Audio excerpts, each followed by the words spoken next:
Hello from Sheffield, and today we're travelling with perhaps not everyone's favourite train operating company, CrossCountry. We're heading up to Edinburgh. Now, CrossCountry have got a bit of a reputation for overcrowding on their trains, poor punctuality and cancellations. Now he tells me. But you can't live your life based on TripAdvisor, can you? So we're going to give it a go. We're going to get to our platform and see what happens on our journey up to Edinburgh. So why don't you come along and we'll see how it goes. Hopefully fine.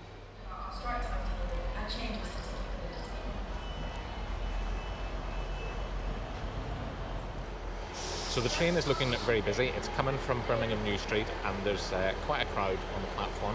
So the first thing to determine is have our seats been taken that we've got reserved? We're in coach C, seats 39 and 40, so hopefully it'll be fine. I'm sure it will be. Hopefully. Just sharpen our elbows. Yeah. Oh, you will. Oh, yeah. Oh, fight and talk. And here's our train. It's a Class 221 Super Voyager, a one-time called Captain John Smith, but has since been denamed. We're due to depart at 10:21 and arriving in Edinburgh at 14:07. So let's get on board.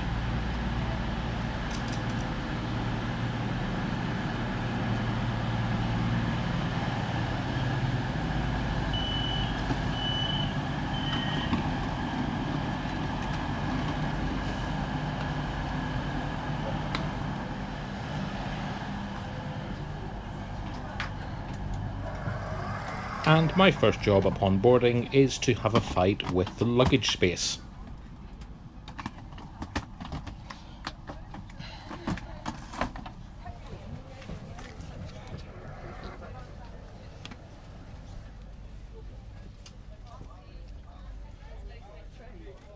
So first things first, we got our seats, so that's nice. I didn't have to move anyone. No. The train is packed. No. But we've got our seats, so that's good, isn't it? Yes.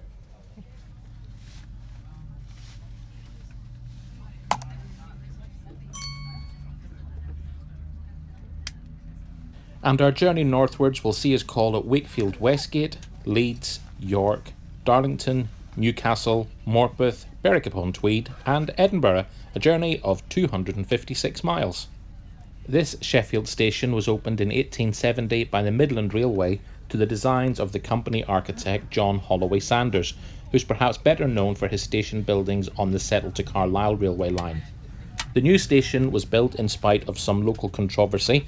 The Duke of Norfolk, who owned land in the area, insisted that the southern approach be in a tunnel and the ground landscaped to prevent the line being seen.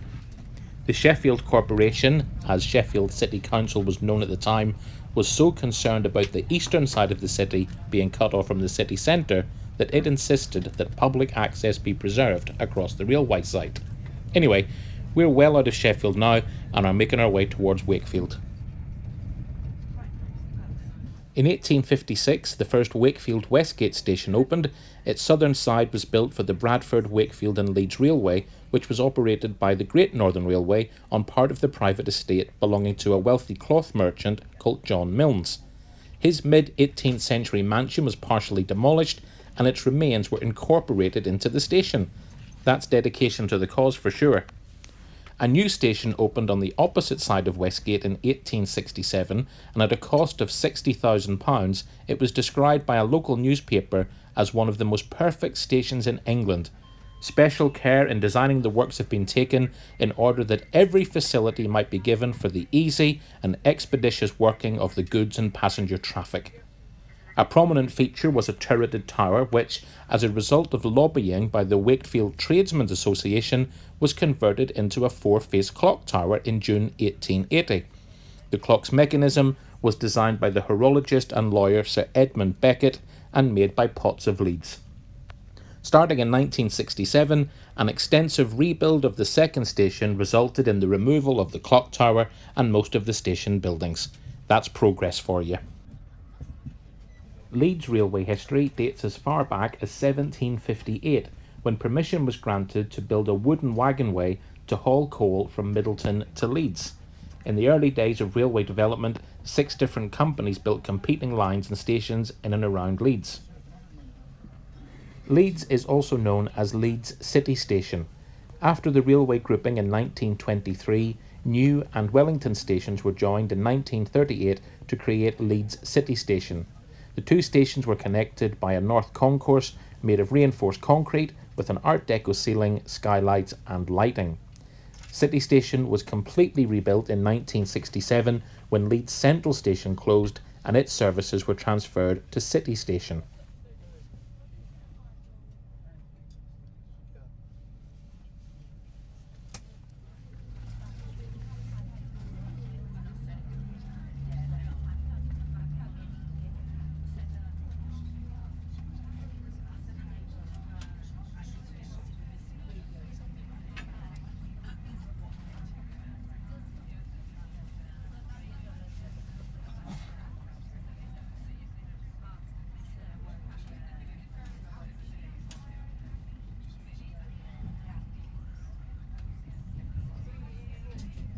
And you really do get a great view of this part of the city from the train.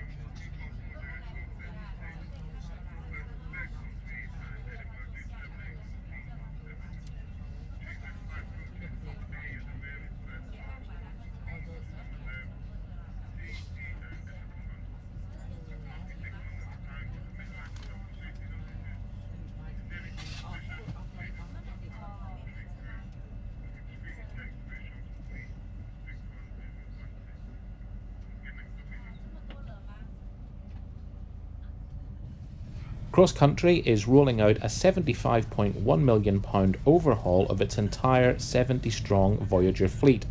So over the next 2 years, all 70 trains in CrossCountry's long-distance fleet are going to get new seating with increased legroom, improved under-seat storage and integrated power sockets, that's 3-pin plugs, USB-A and C charging. There's also going to be upgraded tables, new carpets throughout, a refreshed interior and new exterior artwork. There'll be LED lighting, refurbished toilets and vestibules throughout the trains. And if I'm being honest, I don't think that will do them any harm.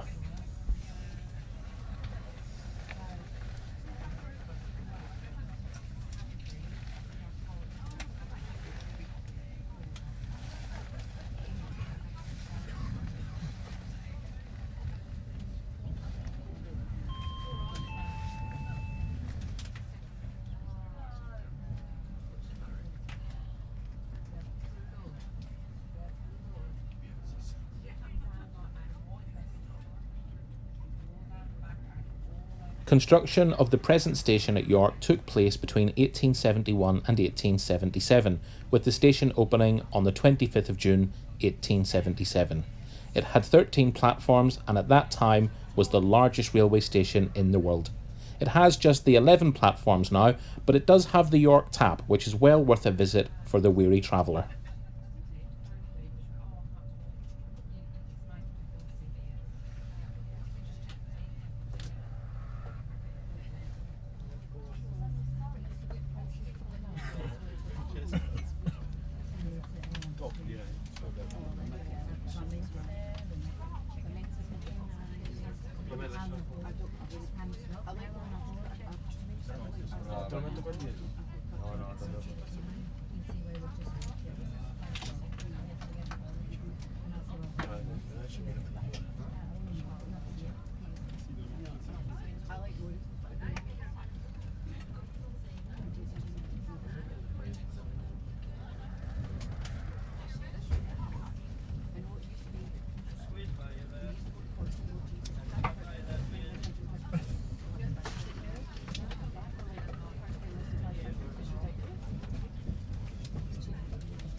So let's have a look around the seating area. Well, the seat, it's fairly basic if I'm being honest. The leg room is okay.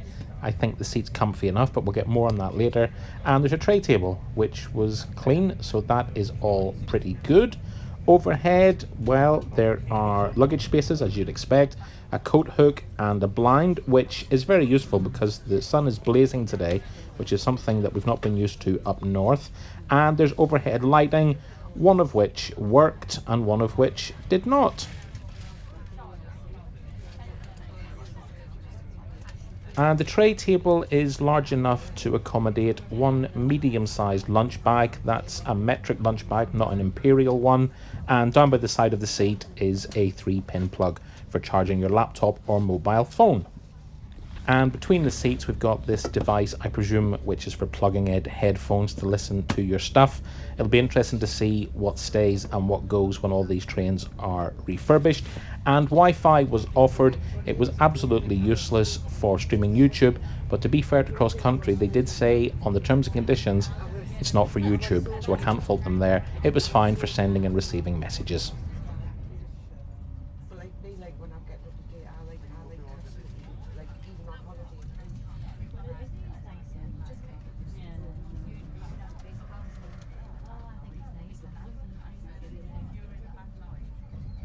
Darlington and the surrounding area is steeped in railway history. It's the location of the first commercial steam railway, the Stockton and Darlington Railway, which ran from 1825 to 1863. I absolutely love Darlington. I think it's a beautiful railway station. In fact, it won the Large Station of the Year award in 2005. And something else I love about Darlington, the old-fashioned clocks that actually work.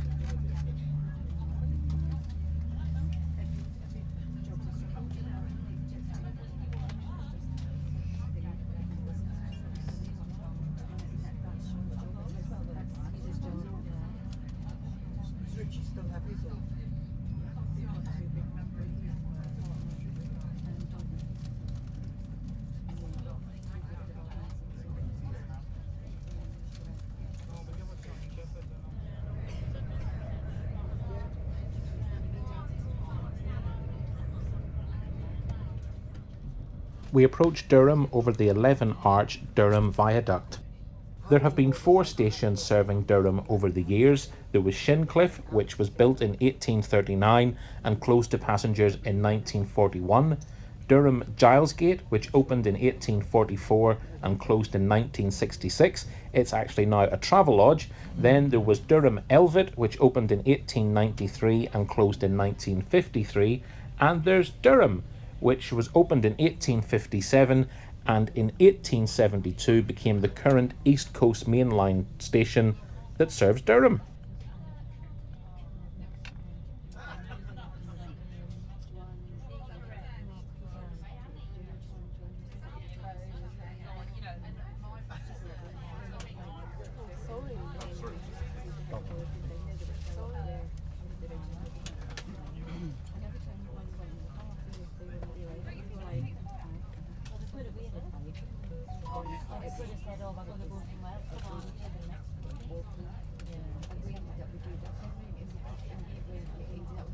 And continuing our journey north, we're soon crossing the River Tyne on the King Edward VII Bridge. The bridge began to be constructed in July 1902 at a cost of £500,000. According to the Bank of England, what cost £500,000 in 1902 would cost over £54 million in June 2026. The bridge was opened by King Edward VII and Queen Alexandra on the 10th of July 1906. And then we're pulling into Newcastle Station itself, opened in 1850 by Queen Victoria. And as we pull into Newcastle, it really is amazing to think how many fantastic railway stations there are on the East Coast Main Line. Which one's your favourite? I'm a bit of a sucker for Newcastle, I've got to say. I do like the clocks at Darlington. I also love York, so that's not very helpful. Also, this is a video about cross-country. What do you think about cross-country trains? Are you a fan? Do you love them? Do you loathe them? I don't mind them, to be honest. I think they've got a fantastic network, and yeah, you'll find out more about my thoughts on cross-country in a little bit. Next, it's Morpeth. The station opened in 1847 and was designed by Benjamin Green in the Scottish baronial style, and it retains its original station buildings. Apparently, the exterior of the station has been restored to Benjamin Green's original design, including the reinstatement of 15 tall chimney pots. And if you know what the Scottish baronial style is, please let me know in the comments.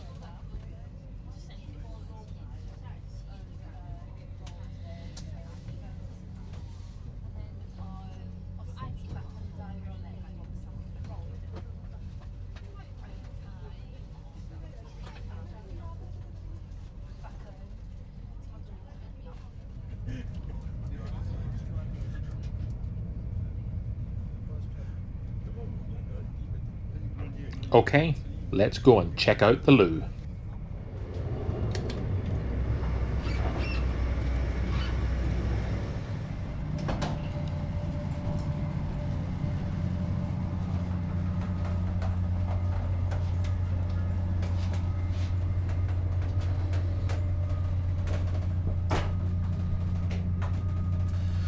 Always lock, always make sure it's locked. Okay, this is the accessible toilet in coach B. It's got some lovely graffiti there. That's nice. Let's see what we've got. Water, yes. And have we got soap? We do have soap.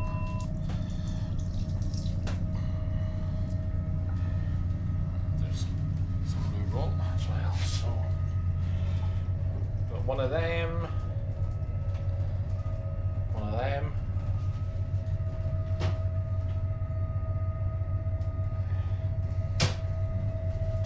It's all fine, it's all good.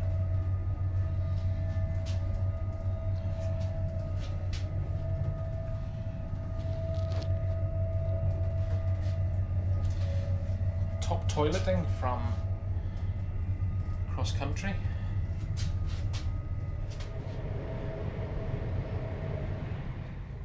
By July 1847, the lines from Edinburgh to Berwick and Tweedmouth to Newcastle had opened, but the journey between Berwick and Tweedmouth was undertaken by a horse-drawn coach. So on the 15th of May 1847, the foundation stone for a bridge crossing the River Tweed was laid. Queen Victoria and Prince Albert opened the bridge on August the 29th, 1850, and she very kindly allowed it to be named the Royal Border Bridge. Although the bridge is actually located entirely in England. The East Coast Main Line crosses the border 2.5 miles north of Berwick. Berwick upon Tweed is the most northerly railway station in England, and in 1847 the Great Hall of Berwick Castle was demolished to make way for the construction of the station. And as usual, I'm sat on the wrong side of the train, so you can't see that beautiful island platform.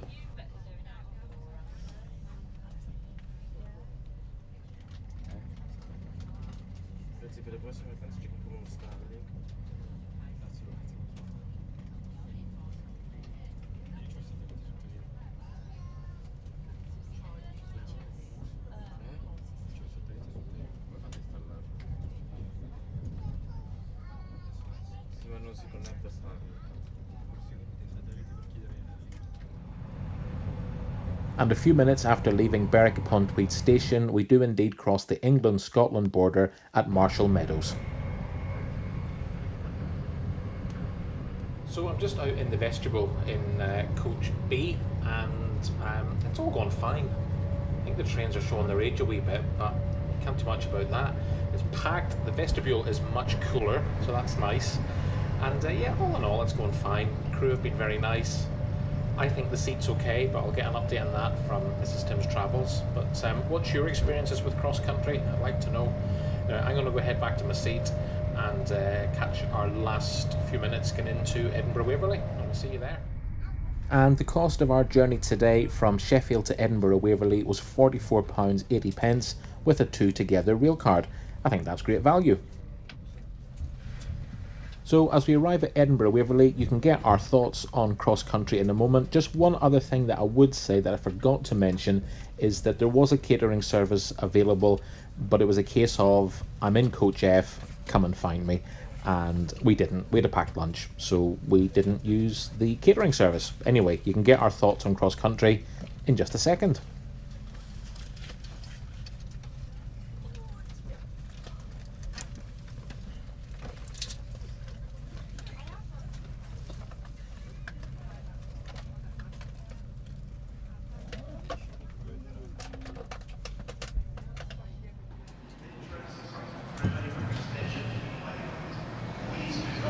So that's us in Edinburgh.